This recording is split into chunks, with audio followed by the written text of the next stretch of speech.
ময়মনসিংহের মুক্তাগাছায় সরিষা খেতে পুঁতে রাখা এক শিশুর বস্তাবন্দি লাশ উদ্ধার করা হয়েছে।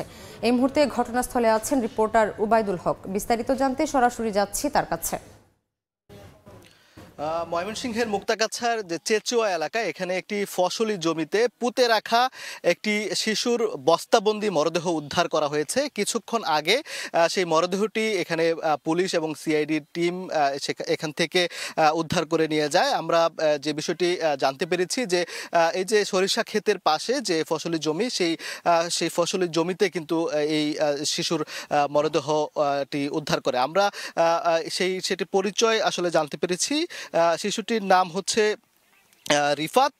সে মাঝে মধ্যে ভ্যান গাড়ি চালাতো এবং এই মূলত ভ্যান গাড়িটি ছিনতাইয়ের উদ্দেশ্যে তাকে হত্যা করে এখানে পুঁতে রাখা হয়।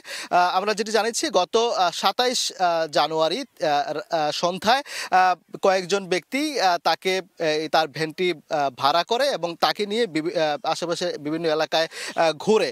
তো রাত ১০টার দিকে তাকে এই ভ্যান গাড়িটি ছিনতাইয়ের উদ্দেশ্যে তাকে হত্যা করে তাকে এই একটি বস্তায় ভরে তাকে গলা কেটে হত্যা করে বস্তায় ভরে এই জায়গাটিতে তাকে পুঁতে রাখে, যাতে মরদেহটির আসলে কোনো হদিস না পাওয়া যায়। কিন্তু ওই দিন রাতেই শিশুটির ভাই কিন্তু একটি মুক্তাগাছা থানায় সাধারণ ডায়েরি করে এবং সেই সাধারণ ডায়েরির প্রেক্ষিতে তথ্য প্রযুক্তির মাধ্যমে কিন্তু যে এই ঘটনা আসলে পুলিশ জানতে পারে যে এটি তাকে হত্যার শিকার হয়েছে এই শিশুটি এবং তারা এই ঘটনায় জড়িত একজনকে মিরাজ নামে একজনকে, যেটি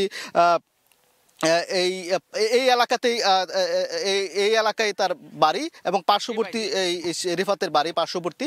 তো তাকে গ্রেফতারের পর আটকের পর আসলে তার দেখানো মতে এই জায়গাটি থেকে এই মরদেহটি আজ সকাল 9:30টার দিকে উদ্ধার করা হয়েছে। তো এই ছিল আমার কাছে থাকা সবশেষ তথ্য। সরাসরি যুক্ত ছিলাম ময়মনসিংহে।